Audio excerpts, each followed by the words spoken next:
তো আজকে আমরা ডিসকাস করব ডাইপোল মোমেন্টের ব্যাপারে। ডাইপোল মোমেন্ট মানে হচ্ছে দ্বিমেরু ভ্রামক। এর আগের যে আমরা সমযোজী কোভ্যালেন্ট বন্ড পড়েছি, তারপর কোভ্যালেন্ট মলিকিউলগুলির ক্ষেত্রে ডাইপোল মোমেন্ট হয়। অ্যাকচুয়ালি ডাইপোল জিনিসটা কি, পোল জিনিসটা কি, যেমন চুম্বকের উত্তর মেরু দক্ষিণ মেরু দুটা পোল জেনারেট হয়, তেমন অ্যাটমগুলো যখন কোভ্যালেন্ট বন্ড করে তাদের ক্ষেত্রেও পজিটিভ নেগেটিভ দুটা পোল জেনারেট হয়। তো যেটা সহজ পোল, কিছুগুলো মলিকিউল আছে সেগুলো হচ্ছে পোলার, আর কিছুগুলো মলিকিউল আছে ওগুলো হচ্ছে নন পোলার। ব্যাপারটা কি, এই যে পোল জেনারেট হচ্ছে, ডাইপোল যেটা জেনারেট হচ্ছে ওটা কিছুগুলো মলিকিউল আছে ওগুলো হচ্ছে পোলার, আর কিছুগুলো হচ্ছে নন পোলার। এবার নন পোলার কোনগুলো আর পোলার কোনগুলো? যেগুলো হোমো অ্যাটমিক মলিকিউল মানে সমযোজী, এটা প্রতিটি হচ্ছে কোভ্যালেন্ট মলিকিউলের ক্ষেত্রে বলছি, নট আয়নিক বন্ড, এটা কোভ্যালেন্ট বন্ডের ক্ষেত্রে। তো নন পোলার কোনগুলো? যেসব সমযোজী যৌগগুলো একই আছে, হোমো অ্যাটমিক মলিকিউল। নন পোলার কোনগুলো? যেগুলো আছে হোমো অ্যাটমিক মলিকিউল। মানে কোনগুলো? Suppose O2, H2, Cl2, N2, এগুলো তো একই মৌল দিয়ে, একই পরমাণু দিয়ে গঠিত, অক্সিজেন ডবল বন্ড। এটার ক্ষেত্রে যদি আমরা দেখি O double bond, H single bond, এখানে এদের কোনো positive negative, actually pole generate কখন হবে? যখন পজিটিভ আর নেগেটিভ পার্থক্য থাকবে কার? ইলেকট্রোনেগেটিভিটির। যখন ইলেকট্রোনেগেটিভিটির পার্থক্য থাকবে তখন পোল জেনারেট হবে। আর পোলটা হচ্ছে নন পোলার, এদের ক্ষেত্রে কোনো পোল জেনারেট হয়নি। এদের ক্ষেত্রে দেখলে একই পরমাণু আছে, এরো জিরো, কারোর প্লাস মাইনাস এরকম কিছু নেই, কোনো পোল জেনারেট হচ্ছে না, তাই এগুলোকে বলবো আমরা নন পোলার। আর পোলার কোনগুলো? যেগুলো হেটারো অ্যাটমিক মলিকিউল, যেগুলো সমযোজী বন্ধনে আবদ্ধ এমন কিছু মলিকিউল আছে যেগুলো দু ধরনের পরমাণু নিয়ে গঠিত। সাপোজ যেমন এগুলোকে বলছি আমি হেটেরো অ্যাটমিক মলিকিউল। জিনিসটা কি?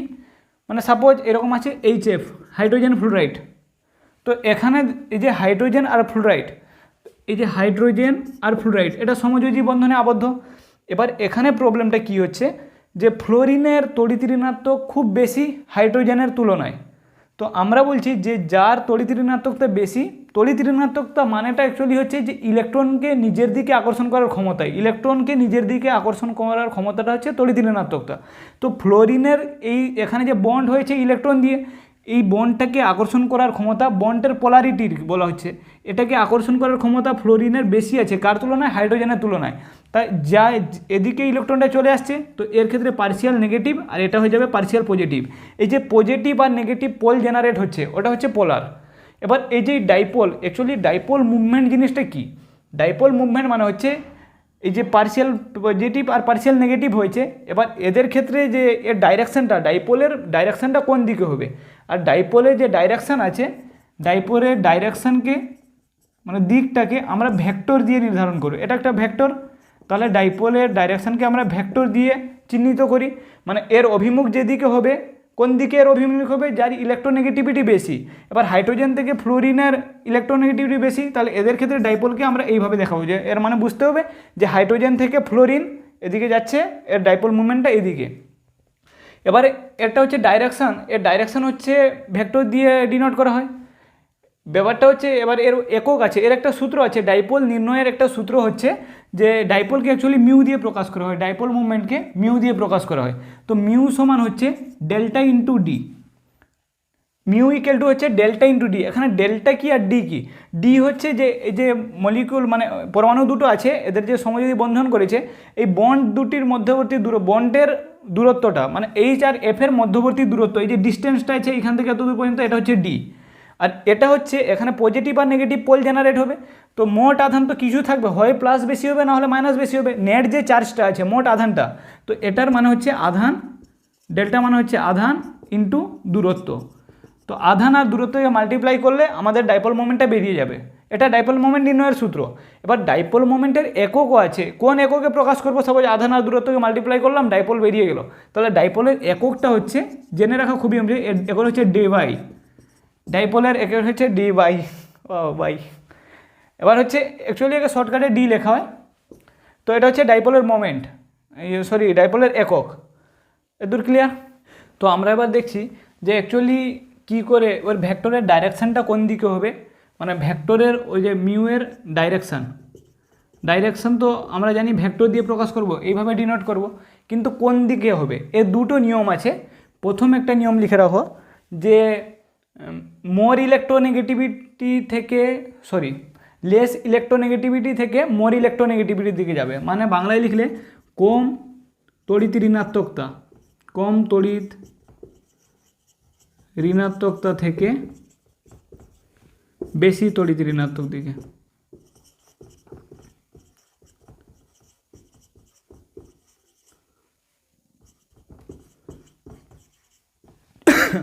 মানে প্রথম হচ্ছে কম তড়িৎ ঋণাত্মকতা থেকে বেশি তড়িৎ ঋণাত্মকতা, মানে কি সাপোজ হাইড্রোজেন আছে, ফ্লোরিন আছে, তো আমরা জানি ফ্লোরিন মোর ইলেকট্রোনেগেটিভ হাইড্রোজেনের তুলনায়, তাহলে এর যে ভেক্টরের ডাইরেকশনটা মিউ এর ডাইরেকশনটা কোন দিকে হবে, ডাইপোল মুভমেন্টটা হবে এই দিকে। ক্লিয়ার?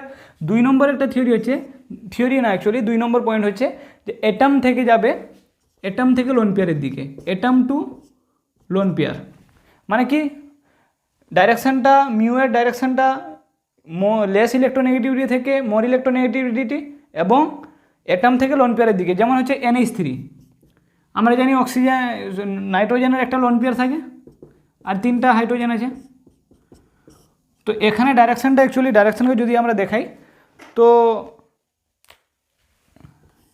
এদিক থেকে এদিকে যাবে, কারণ হাইড্রোজেন থেকে নাইট্রোজেনের বেশি ইলেকট্রোনেগেটিভিটি আছে, এবার তড়িৎ ঋণাত্মকতা বেশি, এখানে তো ঘুরছে, কিন্তু এটা হচ্ছে প্রথমটা। দ্বিতীয় সূত্র বলছে অ্যাটম থেকে লোন পেয়ারের দিকে, মানে নাইট্রোজেন থেকে এর ডাইরেকশনটা হবে মিউ এর ডাইরেকশন লোন পেয়ারের দিকে। ক্লিয়ার? তো আমরা দেখলাম যে ডাইপোল মোমেন্টের যে ডাইরেকশনটা আছে ওটাকে আমরা ভেক্টর হিসাবে নির্ধারণ করছি। এবার এই যে ডাইরেকশন, এই যে মিউটা, এবার সাপোজ কোনো একটা ডাইরেকশন সাপোজ এরকম হলো একটার, আরেকটা ডাইরেকশন এরকম আছে, এখানে দুটো ডাইরেকশন, আমরা এই যে দুটো দিক বেরিয়েছে ভেক্টরের, তো ভেক্টরের সামেশনের ক্ষেত্রে কি এদের নেট যে ভেক্টরটা, এটা সাপোজ একটা μ1, এটা সাপোজ μ2, এই যে ডাইরেকশনটা। এবার হচ্ছে এদের তো একই দিকে আছে যেহেতু, তার এদের সামেশনও একই দিকে হবে, তো এই বরাবর যাবে ওটা মিউ নেটটা। ক্লিয়ার? এটা নট ইকুয়াল টু 0, কারণ এটা একে অপরের অপোজিশন নয়, এরা একই দিকে আছে, তো এখানে যে মিউ নেটটা আছে এটা নট ইকুয়াল টু 0। মিউ নেটটা যেটা নট ইকুয়াল টু 0 হলে হচ্ছে পোলার। এবার হচ্ছে সাপোজ এরকম ভেক্টর এদিকে গেছে ডাইপোল মোমেন্টের একটা, আরেকটা যাচ্ছে অপোজিট দিকে, এটা জেনে রাখা প্রয়োজন এখন যখন আমরা সূত্রগুলো করাবো। তাহলে একটা ভেক্টর যাচ্ছে এদিকে আর একটা ভেক্টর এদিকে, তো দুটা ভেক্টরের মধ্যে অপোজ হচ্ছে, তাহলে এর ক্ষেত্রে মিউ নেটটা হবে এটা ইকুয়াল টু 0 হবে। ব্যাপারটা ক্লিয়ার? যখন ডাইপোল মোমেন্টের দিক একই দিকে হবে, ডিস্টেন্সে থাকতে পারে, তাহলে ওদের ক্ষেত্রে নেট ডাইপোল মোমেন্ট বের করব একই দিকে, আর যদি অপোজিশনে থাকে তাহলে ওর নেট ডাইপোল মোমেন্টটা 0 হবে। এবার আমরা কিছুগুলো যে ইলেকট্রোনেগেটিভিটির বেশিরভাগই এখান থেকে যে ধরনের কোশ্চেন আসে যে কার মিউ এর মান equal to 0, car non equal to 0, এবার আসে যে এর তড়িৎ এর ডাইপোল মোমেন্ট কম, এর তুলনায় এটা বেশি কেন, এই ধরনের কোশ্চেনগুলো থাকে। তো এগুলো আমরা কয়েকটা সূত্র, এই সূত্রগুলো স্ট্যান্ডার্ড ক্লিয়ার হয়ে গেলে কোনো প্রবলেম হবে না ওগুলো প্রবলেম সলভের ক্ষেত্রে। তো সূত্র টোটাল 5টা মতো সূত্র আছে। প্রথমটা দেখে রাখো, প্রথম সূত্র বলছে যে ইলেকট্রোনেগেটিভিটির ডিফারেন্স যদি বেশি হবে তাহলে ডাইপোল মোমেন্টও বেশি হবে, মানে ডাইপোল মোমেন্ট, প্রথম সূত্র বলছে যে ডাইপোল মোমেন্ট আছে ওটা সমানুপাতিক কার সঙ্গে, যে সমযোজী বন্ধনে আবদ্ধ যেসব অ্যাটমগুলো আছে তাদের ইলেকট্রোনেগেটিভিটির উপর। কার উপর? এটা সাপোজ অ্যাটম দুটির তড়িৎ ঋণাত্মকতার উপরে, তড়িৎ ঋণাত্মকতার উপর,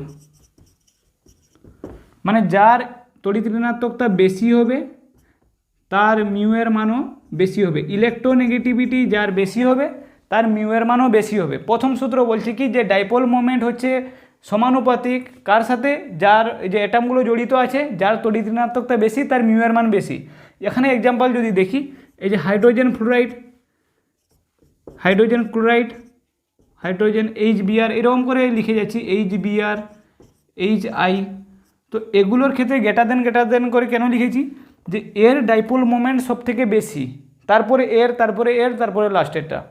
তো আমরা সাধারণভাবে কি জানি যে এখানে কিন্তু সেম অ্যাটম এটা যাচ্ছে, সবার সঙ্গে হাইড্রোজেন আছে, শুধুমাত্র এদিকের অ্যাটমগুলো আলাদা আছে। তো প্রথম সূত্র বলছে যে ডাইপোল মোমেন্ট তার বেশি হবে যার মধ্যে ইলেকট্রোনেগেটিভিটি ডিফারেন্সটা বেশি থাকবে। এই যে তড়িৎ ঋণাত্মকতার পার্থক্য আচ্ছা পার্থক্যের উপর লিখে দিই, পার্থক্যের উপর।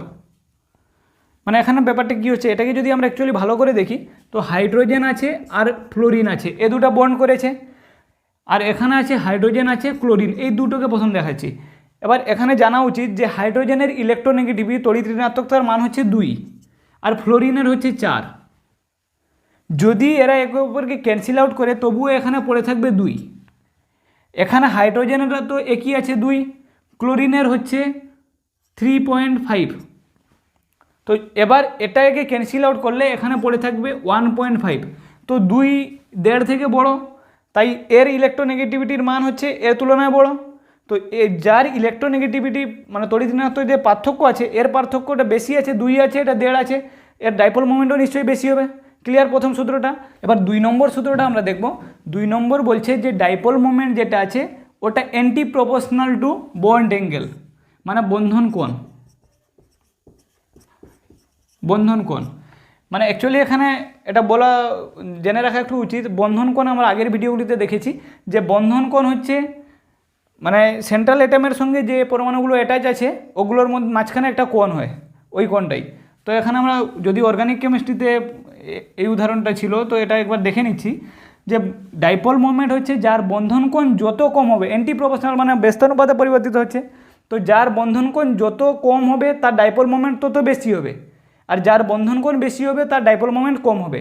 যদি উদাহরণস্বরূপ আমরা দেখি, সাপোজ এটা একটা বেঞ্জিন রিং, তো এই বেঞ্জিন রিংয়ের ক্ষেত্রে এইখানে সাপোজ একটা গ্রুপ আছে x1 নাম দিলাম, আর এই পজিশানে একটা গ্রুপ আছে এর নাম দিলাম x2। তো এটা হচ্ছে অর্থো পজিশান, এটা আমরা জানি, এটা অর্থো পজিশান। এই এরপরে আরেকটা এখানে স্ট্রাকচার বেঞ্জিন রিং, এর এইখানে x1 গ্রুপ আছে, আর এটা হচ্ছে মেটা। তাহলে বেঞ্জিন রিংয়ের দুটো গ্রুপ আছে, এটা হচ্ছে মেটা পজিশানে, এটা হচ্ছে অর্থো পজিশানে। আর 3 নম্বরটাকে আমি এখানে নিচে দেখিয়েছি ছোটো করে, এটা বেঞ্জিন রিং, এর এখানে x1 আছে, আর এটা হচ্ছে প্যারা পজিশান, এখানে x2, এটা হচ্ছে প্যারা পজিশান। এবার 3টা পজিশানে 3টা এখানে পরমাণু সাপোজ অ্যাটাচ আছে, তো প্রথম ক্ষেত্র, দ্বিতীয় ক্ষেত্র, তৃতীয় ক্ষেত্র, এই 3টা স্ট্রাকচারে আমরা দেখব যে কার ডাইপোল মোমেন্ট, নেট ডাইপোল মোমেন্টটা কার বেশি হতে পারে। তো অ্যাকচুয়ালি এখানে যদি আমরা এটা দেখি যে অর্থো পজিশান প্রথম যেটা আছে, তো এই অর্থো পজিশানে যে গ্রুপগুলো আছে এটার মধ্যবর্তী কোণ হচ্ছে এটা হচ্ছে 60 ডিগ্রি। এবার প্যারা পজিশানে যে আছে, মেটা পজিশানে যে আছে এটা হচ্ছে 120 ডিগ্রি, আর যেটা প্যারা পজিশানে আছে এটার মধ্যবর্তী কোণ হচ্ছে 180 ডিগ্রি। তো আমরা দেখতে পাচ্ছি, আমরা জানি যে বন্ধন কোণ যত কম হবে তার ডাইপোল মোমেন্ট তত বেশি হবে। প্রথমটার ক্ষেত্রে এর ক্ষেত্রে ডাইপোল মোমেন্ট এর মিউ এর মানটা হচ্ছে 2.30 ডি বাই এর একক। দ্বিতীয়টার ক্ষেত্রে হচ্ছে এর মিউ এর মান হচ্ছে 1.48। এবার অ্যাকচুয়ালি এর ডাইরেকশানটা এদিকে, এর ডাইরেকশান এদিকে, নেট ডাইপোল মোমেন্টটা ওই একই দিকে বেরোচ্ছে, এটা একই দিকে বেরোলেও এর বন্ধন কোণ বেশি আছে, ডাইপোল মোমেন্ট কম হবে। এবার এর ক্ষেত্রে বন্ধন কোণ সব থেকে বেশি, মানে এর ডাইপোল মোমেন্ট সব থেকে কম। এদের ক্ষেত্রে যদি এটা এদিকে যায় এর ডাইরেকশানটা মিউ এর, আর এখানে এটা অপোজিট দিকে যাবে, মানে এটা ক্যান্সেল আউট করবে, এর ক্ষেত্রে মিউ এর মান 0। ক্লিয়ার 3টা। তো এখানে আমরা কি দেখলাম যে ডাইপোল মোমেন্ট হচ্ছে বন্ধন কোণের সঙ্গে ব্যস্তানুপাতে পরিবর্তিত, যার বন্ধন কোণ যত কম থাকে তার ডাইপোল মোমেন্ট তত বেশি হবে, যার বন্ধন কোণ বেশি থাকবে তার ডাইপোল মোমেন্ট কম হবে। 3 নম্বরটা হচ্ছে যে হোমো অ্যাটমিক মলিকুল যেগুলো আছে, হোমো অ্যাটমিক মলিকুল, এটা আমরা লিখেছি এর আগে। হোমো অ্যাটমিক মলিকুল যেগুলো আছে তাদের ডাইপোল মোমেন্ট, তাদের শর্টকাটে লিখেছি ডাইপোল মোমেন্ট 0 হবে, কোনো এক্সক্লুশন নয় এখানে, পুরো এটা সঠিক যে হোমো অ্যাটমিক মলিকুল যেগুলো আছে ওখানে কোনো পজিটিভ নেগেটিভ পোল জেনারেট হচ্ছে না, মানে ওদের ডাইপোল মোমেন্ট 0। যেমন এগুলো কোনগুলো, যেমন H2, Cl2, O2, O3ও হবে, N2, এইগুলো কারণ একই পরমাণু অ্যাটাচ আছে, বন্ড গঠন করেছে, তো এদের ক্ষেত্রে হোমো অ্যাটমিক মলিকুল এইগুলো, এদের ক্ষেত্রে ডাইপোল মোমেন্টটা 0 হবে। 4 নম্বরটা এটা একটু ক্লিন করছি নাহলে মিস্টেক হয়ে যাবে এখানে।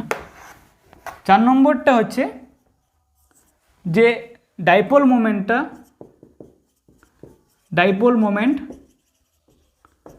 কার বেশি হয়? সিস পজিশনের বেশি হয় ট্রান্সের তুলনায়। সিস পজিশনের ডাইপোল মোমেন্ট বেশি হয় ট্রান্সের তুলনায়। যদি আমরা সিস পজিশন আর ট্রান্স পজিশন যদি এখানে দেখে নিই, এটা হচ্ছে কার্বন কার্বন ডবল বন্ড, এর সঙ্গে হাইড্রোজেন,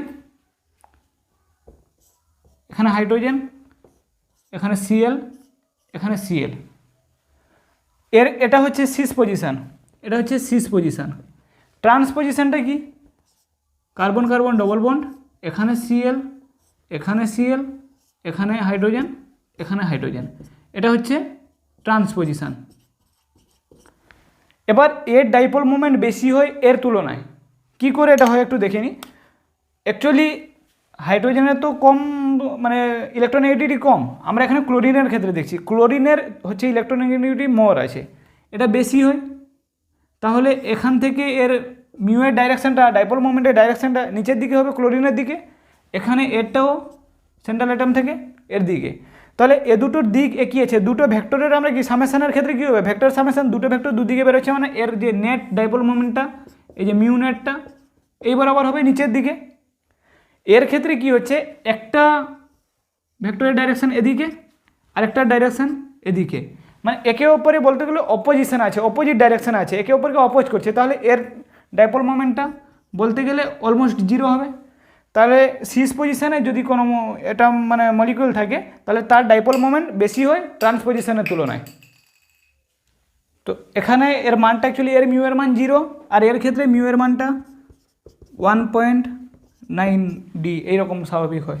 5 নম্বরটা হচ্ছে যেসব কোভ্যালেন্ট মলিকুলের, যেসব কোভ্যালেন্ট মলিকিউলের লোন পেয়ার নেই, লোন পেয়ার নেই মানে 0, এবং সেম অ্যাটম চারিদিকে আছে, চারিদিকে আছে, তাদের এই মিউ এর মানটা 0 হবে। 5 নম্বরটা খুবই ইম্পর্টেন্ট। 5 নম্বরটা কি বলছে, যে যেসব কোভ্যালেন্ট মলিকিউলের লোন পেয়ার নেই, যাদের লোন পেয়ার 0 কিন্তু সেম অ্যাটম অ্যাটাচ আছে ওদের সঙ্গে, ওর সেন্ট্রাল অ্যাটমের সঙ্গে কেন্দ্রীয় পরমাণুর সাথে সেম অ্যাটম অ্যাটাচ আছে, মানে ওর মিউ এর মানটা হবে 0 হবে 100%। এটা তো 5টা থিওরি ক্লিয়ার হয়ে গেছে। এবার আমরা অ্যাপ্লিকেশন দেখে নিই। যেমন এই 5 নম্বর থিওরিটা একটু হচ্ছে, সাপোজ CH4, 5 নম্বরটা হচ্ছে সাপোজ CH4, CH4 এর এখানে সি এর কোনো লোন পেয়ার নেই, এর যে লোন পেয়ারটা 0, লোন পেয়ার নেই, তাহলে কার্বন এর স্ট্রাকচারটা টেট্রাহেড্রাল হবে। কার্বন কেন্দ্রীয় পরমাণু, এর সঙ্গে 3টা হাইড্রোজেন, কার্বনের সঙ্গে 3টা হাইড্রোজেন নিচের দিকে আছে, অ্যাকচুয়ালি নিচের দিকে না, টেট্রাহেড্রাল চতুস্থলকীয় গঠন। তো কার্বন হচ্ছে লোন পেয়ার নেই, আর এটার চারদিকে একই অ্যাটম, হাইড্রোজেন হাইড্রোজেন একই অ্যাটম অ্যাটাচ আছে, মানে এর থিওরিটা এখানে এর মিউ এর মানটা হবে 0। ক্লিয়ার? এবার যে আমরা 5টা থিওরি যে লিখলাম, একটা মানে এগুলোর এক একটা করে এক্সাম্পল দেখে নিচ্ছি। সাপোজ আমরা এক্সাম্পলের আগেও দেখেছি, সাপোজ CO2 কার্বন ডাইঅক্সাইড, এখানে আমরা কোনো লুইস স্ট্রাকচার আঁকবো না, শুধু যেগুলো আমাদের প্রয়োজন ওইভাবে স্ট্রাকচারটা বানিয়ে নিব, আর ওদের আমাদের মেন উদ্দেশ্য হচ্ছে ডাইপোল মোমেন্টটাকে দেখাবো। তো এখানে CO2, তাহলে কার্বন হচ্ছে সেন্ট্রাল অ্যাটম, এখানে আমরা এর গঠনটা জানি কার্বন ডাইঅক্সাইডের এইরকম। তো অ্যাকচুয়ালি আমাদের এখানে দেখতে হবে যে মিউ এর মানটা 0 কি মিউ এর মানটা নন ইকুয়াল টু 0, পোলার আর নন পোলার। তো এর ক্ষেত্রে আমরা কি দেখতে পাচ্ছি, যে কার্বনের সঙ্গে দুদিকে সেম অ্যাটম অ্যাটাচ আছে, কোনো লোন পেয়ার নেই, এর মানে 5 নম্বর সূত্রটা যে এর মাস্ট বি 0 হবে মিউ এর মানটা। তাহলে অ্যাকচুয়ালি কীরকম করে হচ্ছে, তাহলে কার্বন থেকে এটা যদি আমরা দেখি যে কার্বন থেকে অক্সিজেন হচ্ছে মোর ইলেকট্রোনেগেটিভিটি, তাহলে এর ক্ষেত্রে ডাইপোলার ডাইরেকশানটা হবে এই বরাবর। এখানেও কার্বন থেকে অক্সিজেন মোর ইলেকট্রোনেগেটিভিটি, ডাইপোলার ডাইরেকশন হবে এদিকে। তাহলে দুটো অপোজিশন আছে, মানে মিউ এর মানটা 0 হবে। ক্লিয়ার? এইরকম আমরা যদি BF2 ক্ষেত্রে দেখি, সাপোজ আমরা দেখছি BF2 ক্ষেত্রে, BEF2, এটা ওই রকম, বি এদিকে আছে একটা F, এদিকে একটা F। এবার হচ্ছে এদের ক্ষেত্রে কি, বি থেকে F হচ্ছে মোর ইলেকট্রোনেগেটিভিটি, তাহলে এর ডাইরেকশানটা হবে এদিকে, এর ডাইরেকশান হবে এদিকে, এর ক্ষেত্রেও মিউ এর মানটা হবে 0। ক্লিয়ার? কেন? দুটো হচ্ছে এদের স্ট্রাকচার যখন আমরা দেখছি তখন এদের যে অ্যাটমগুলোর ইলেকট্রোনেগেটিভিটি ডাইরেকশন দুটো হচ্ছে, ডাইপোল মোমেন্টটা দুদিকে হচ্ছে, তো একে অপরকে অপোজ করছে আর মিউ এর মানটা দেয় 0। আমরা যদি এরপরে একটা উদাহরণ দেখি BF3-র ক্ষেত্রে, BF3-র ক্ষেত্রে স্ট্রাকচারটা কীরকম হয় দেখো একটু, যে BF3 এর ক্ষেত্রেও কোনো এর কোনো লোন পেয়ার নেই। প্রথম ব্যাপারটা হচ্ছে এখানে LP0 আর সেম অ্যাটম অ্যাটাচ আছে, সেম অ্যাটম, মানে এর ক্ষেত্রে মিউ এর মানটা 0 হবে। অ্যাকচুয়ালি কী করে 0 হচ্ছে দেখে নাও, তো বি এর সঙ্গে 3টা F পরমাণু আছে, মানে তিন দিকে থাকবে, এদিকে একটা F পরমাণু আছে, এদিকে F, এদিকে F, এবার কোনো লোন পেয়ার নেই। তো এর ক্ষেত্রে ডাইরেকশানটা কী হবে, যে বোরন মানে বি থেকে এফটা হচ্ছে বেশি ইলেকট্রোনেগেটিভিটি, তাহলে এর ডাইপোলের ডাইরেকশানটা এদিকে, এর ডাইরেকশানটা এদিকে। তো এ দুটোর নেট যেটা ডাইপোল ডাইরেকশান ওটা নিচের দিকে কাজ করবে, এটা হচ্ছে সাপোজ মিউ নেট। এর ক্ষেত্রে এফ এদিকে, এফ এর ডাইরেকশান এদিকে, ডাইপোলের একটা ডাইরেকশান, দুটো ডাইরেকশান, তো ভেক্টর দুটোর সামেশান হচ্ছে নিচের দিকে, মিউ নেটটা নিচের দিকে আছে। এখানে এফ যে আছে বি এর তুলনায় এফ বেশি ইলেকট্রোনেগেটিভিটি, তাই এর ক্ষেত্রে ডাইরেকশানটা হবে আপওয়ার্ড। তো এটা ডাউনওয়ার্ড, এটা আপওয়ার্ড, এটা উপরের দিকে, এটা নিচের দিকে, তো একে অপরকে ক্যান্সেল আউট করছে। কোনটা এর নেট ডাইপোলটা আর এটার সঙ্গে ক্যান্সেল আউট করছে, তাহলে তাই এখানে মিউ এর মানটা 0। এবার আমরা যদি CCl4 এর ক্ষেত্রে দেখি, CCl4 এর ক্ষেত্রে দেখি, তাহলে পুরো সেম আছে, কার্বনের সঙ্গে 4টা Cl পরমাণু আছে, কোনো লোন পেয়ার নেই, আর এখানে সেম অ্যাটম অ্যাটাচ আছে, মানে মিউ এর মান 0 হবে। অ্যাকচুয়ালি স্ট্রাকচারটা এরকম হয়, কার্বন এটা চতুস্তলকীয় গঠন হবে, জানি আমরা টেট্রাহেড্রাল, তো এখানে Cl, এখানে Cl, এখানে Cl। এবার অ্যাকচুয়ালি কী হয়, যে এখানে পুরো থিওরিটা ডাইরেক্ট লোন পেয়ার নেই, সেম অ্যাটম অ্যাটাচ, 5 নম্বর থিওরি, এখানে মিউ এর মান 0 হবে। এগুলোর ক্ষেত্রে নিচের দিকে আসে, নেট ডাইপোলটাও নিচের দিকে, নেট এদের যে মিউ নেটটা আছে এর ডাইরেকশানটা হচ্ছে নিচের দিকে, আর এটা ক্লোরিন এর ডাইরেকশানটা উপরের দিকে, তো এটা একে অপোজ করে আর এর মিউ এর মানটা হয়ে যায় 0। ক্লিয়ার?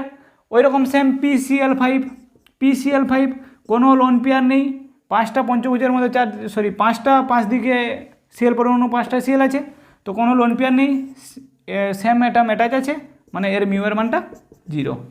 তো এইভাবে আমরা করতে পারি। এবারে যদি আমরা এক্সাম্পল দেখি, সাপোজ আমরা দেখছি NH3 অ্যামোনিয়ার ক্ষেত্রে এর মিউ এর মানটা 0 হয় কি নন 0 হয়, ওটা একটু নট ইকুয়াল টু 0 হয়, ওটা দেখছি। তো অ্যাকচুয়ালি আমরা অ্যামোনিয়ার প্রথম গঠনের পূর্বে আমরা জেনে নিই যে 3টা হাইড্রোজেন পরমাণু আছে, অ্যামোনিয়া আছে, এর ক্ষেত্রে এর ক্ষেত্রে লোন পেয়ার আছে, লোন পেয়ার একটি আছে, সেম অ্যাটম অ্যাটাচ আছে, সেম অ্যাটম। তো যদি লোন পেয়ার না থাকতো, সেম অ্যাটম অ্যাটাচ থাকতো, তাহলে ওর মিউ এর মানটা 0 হতো। এর ক্ষেত্রে স্ট্রাকচারটা কী হয়, NH, 3টা H, আর এখানে আছে লোন পেয়ার। তো আমরা পড়েছিলাম যে প্রথম আমরা লিখেছিলাম যে মোর ইলেকট্রোনেগেটিভিটি ওটা আসে লেস ইলেকট্রোনেগেটিভিটি থেকে, ও ডাইরেকশানটা, আর অ্যাটম থেকে যায় লোন পেয়ারের দিকে। তাহলে এখানে কি হচ্ছে, যে হাইড্রোজেন হচ্ছে লেস ইলেকট্রোনেগেটিভিটি কার তুলনায়, নাইট্রোজেনের তুলনায়, তো এর যে ভেক্টরের ডাইরেকশানগুলো হচ্ছে এগুলো সব এই দিকে যাবে। এটা যে মিউ এর ডাইরেকশানটা হচ্ছে ডাইপোলের একই দিকে হচ্ছে, এমনকি এখানে যে লোন পেয়ারটা আছে, লোন পেয়ারের থেকে যায় কোথায়, লোন পেয়ারে আসে অ্যাটম থেকে, তো এর ওই যে মিউ এর ডাইরেকশানটা হবে এই বরাবর। তাহলে এখানে আমরা কি দেখছি, সবগুলোর ডাইরেকশান, মিউ এর ডাইরেকশানটা একই দিকে। এখানে যে ডাইপোলের ডাইরেকশান, ডাইপোলের দিকটা হচ্ছে একই দিকে, তো একই দিকে হচ্ছে, এর মানে মিউ এর মান নট ইকুয়াল টু 0 হবে, মিউ নট ইকুয়াল টু 0 হবে। ক্লিয়ার? যদি আমরা জলের অণুর ক্ষেত্রে দেখছি, জলের অণু H2O যদি আমরা দেখি, আমরা জানি অক্সিজেনের 2টা লোন পেয়ার আছে, 2টা লোন পেয়ার, এর সাথে 2টা H পরমাণু আছে, H2O। তো এর ক্ষেত্রে এদের নেট ডাইপোল মোমেন্টটা, নেট ডাইপোল কী হবে, হাইড্রোজেন থেকে অক্সিজেনের দিকে যাবে, এখানেও হাইড্রোজেন থেকে অক্সিজেনের দিকে, অক্সিজেন থেকে লোন পেয়ারের দিকে। তো যতই মনে হচ্ছে যে দূরে যাচ্ছে, এদের নেট ডাইপোল মোমেন্টটা তো একই দিকে, সব তো একই দিকে হচ্ছে, ডাইরেকশানটা তো একই দিকে আপওয়ার্ড, এখান থেকে অক্সিজেনের দিকে যাচ্ছে, অক্সিজেন থেকে, সব তো একই দিকে হচ্ছে, তাই এরও মিউ এর মান নট ইকুয়াল টু 0। ওকে, এখানে দেখো যে হাইড্রোজেন হচ্ছে অক্সিজেনের তুলনায় কম তড়িৎ ঋণাত্মকতা, তো হাইড্রোজেন থেকে যাচ্ছে অক্সিজেনের দিকে, তো এদের যে 2টা ডাইরেকশান আছে, এ দুটো যদি সামেশন করা হয় তাহলে একই দিকে হচ্ছে, উপরের দিকে। আর এখানেও অক্সিজেন থেকে বেরিয়ে যাচ্ছে লোন পেয়ারের দিকে, তো এদেরও তো সামেশন হচ্ছে উপরের দিকে, তো সবগুলোই উপরের দিকে, মানে মিউ এর কোনো কেউ কাউকে অপোজ করছে না, ক্যান্সেল করছে না, আর তাই এখানে মিউটা নট ইকুয়াল টু জিরো হয়। এটা হচ্ছে পোলার, এখানে পজিটিভ নেগেটিভ ক্রিয়েট হয়, ডেল মাইনাস ডেল প্লাস, এটা হচ্ছে পোলার জলধ্রুবীয় অণু। এক্সাম্পল দেখি, সাপোজ SF4 এর এক্সাম্পলটা কে আছে, SF4 এর ক্ষেত্রে দেখি, এর ক্ষেত্রে একটা লোন পেয়ার আছে, আর লোন পেয়ার যেখানে একটা থাকবে, লোন পেয়ার থাকবে মানে ওটার মিউ এর মান কখনো জিরো হবে না। তো এর স্ট্রাকচারটা যদি আমরা দেখি, এস এখানে সব এদিকে লোন পেয়ার আছে, একটা এফ এদিকে, চারটা চারদিকে আছে। অ্যাকচুয়ালি স্ট্রাকচার এরকম হয় না, যখন এঁকে দিয়েছি দেখে নাও। তো এর ক্ষেত্রে আমরা কি দেখতে পাচ্ছি, আমরা জানি যে লেস ইলেকট্রোনেগেটিভিটি থেকে মোর ইলেকট্রোনেগেটিভিটির দিকে যাবে ডাইপোলের ডাইরেকশানটা, তার এর ডাইপোলের ডাইরেকশানটা এদিকে, এর যে ডাইপোলের ডাইরেকশান হচ্ছে এদিকে, এ দুটো ডাইপোলের ডাইরেকশান এইরকম করে। এটা এইরকম যে অপোজিট ডাইরেকশান একে অপরকে ক্যান্সেল করছে এরকমটা নয়, ক্যান্সেল করছে না, এরা মানে কাছাকাছি, ক্যান্সেলের কাছাকাছি আছে, আর এখান থেকে এটাম থেকে লোন পেয়ারের দিকে যায়। তো অ্যাকচুয়ালি এদের যে চারটার নেট ডাইপোল মোমেন্টটা সব বললাম এই দিকে গেল এদের মিউনেটটা। তো এটা একে অ্যাকচুয়ালি দেখে মনে হচ্ছে যে মিউনেটকে এই লোন পেয়ারটা ক্যান্সেল করে দিবে, কিন্তু অ্যাকচুয়ালি ক্যান্সেল হয় না, মিউ এর মান কখনো জিরো হয় না। তাহলে এই ট্রিকটা মনে রাখা উচিত যে লোন পেয়ার থাকবে, সেম অ্যাটাম অ্যাটাচ থাকবে, তাহলে কখনো ইকুয়াল টু জিরো হবে না, নট ইকুয়াল টু জিরো। যদি লোন পেয়ার না থাকবে, সেম অ্যাটাম অ্যাটাচ থাকবে, তাহলে ওটা হবে জিরো হবে। ক্লিয়ার? এবার একটা কোশ্চেন আছে যেটা হটসের ক্ষেত্রে তোমরা পাবে। আমরা এমনি সাধারণে কি জানি যে হাইড্রোজেন আর ফ্লোরিনের ক্ষেত্রে আমরা জানি এটা হচ্ছে হাইড্রোজেন আর এটা হচ্ছে ফ্লোরিন।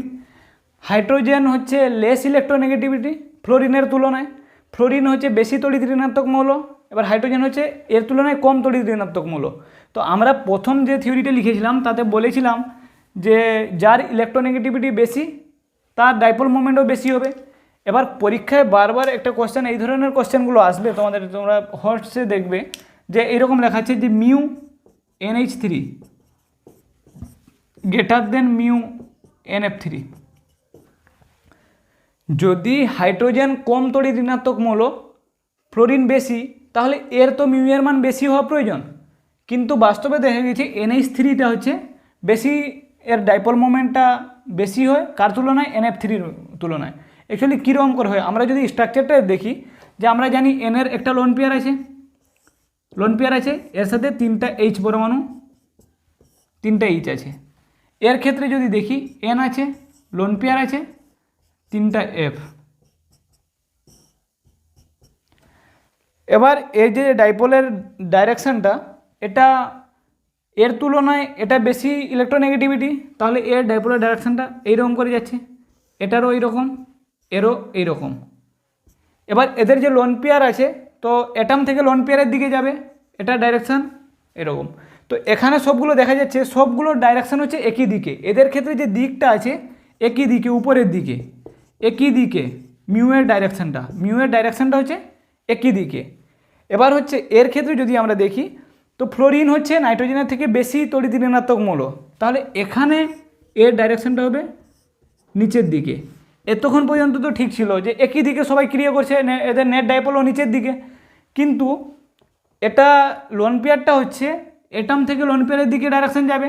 তো এটা বেশি তড়িৎ ঋণাত্মক মৌল হওয়া সত্ত্বেও এদের যে ডাইপোলের একটা অপোজিট ডাইরেকশানে আছে, লোন পেয়ার আছে, তাই ডাইপোলের ডাইরেকশানটা অপোজিট হচ্ছে।